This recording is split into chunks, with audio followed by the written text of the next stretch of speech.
Hello everyone, Brett McCrae here with your Farm and Ranch news from the Northern Ag Network. Last week, USDA Undersecretary of Trade, Alexis Taylor, toured the Broyles family farm north of Rappelje. I asked her why it's important for the Undersecretary of Trade to come to Montana.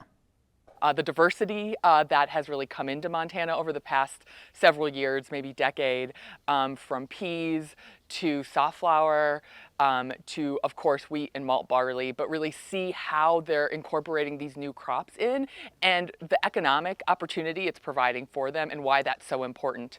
And then to talk about trade. I oversee trade here at the U.S. Department of Agriculture and have a conversation about how important trade is to our farmers and ranchers and their ability to stay profitable and continue to operate in this country.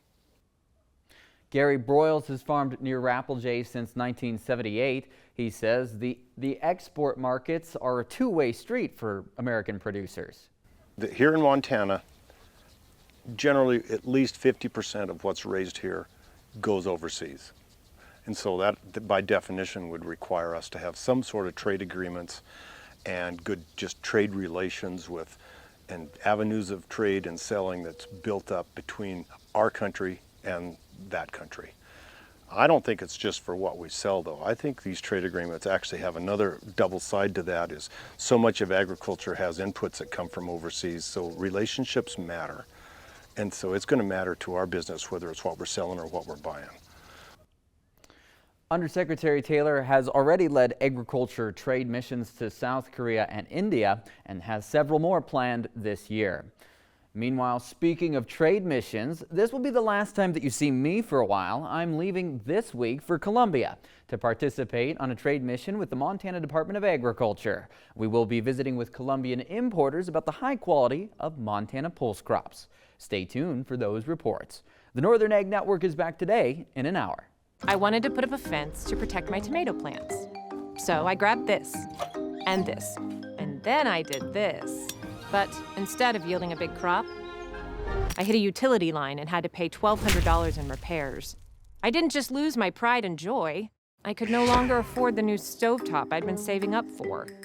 Next time, I'm going to make my free call to 811 before I dig.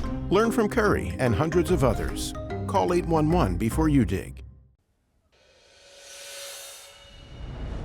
Hi everyone, Brett McCrae back with more ag news and your markets from the Northern Ag Network.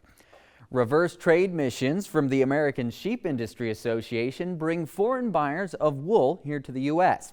ASI Executive Director Peter Orwick says these endeavors have helped move more than 400,000 pounds of grease wool from U.S. states.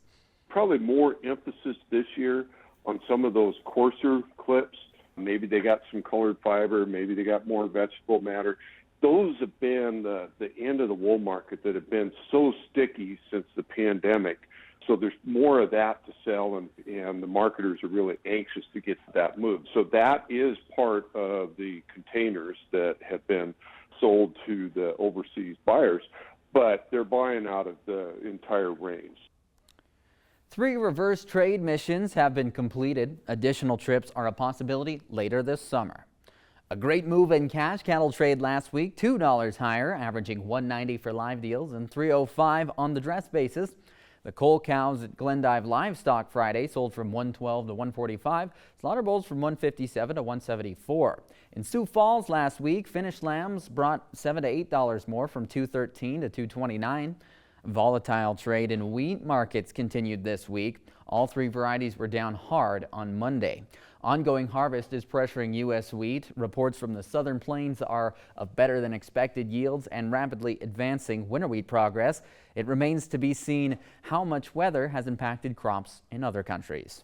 That's all for your Ag Report. Have a great day.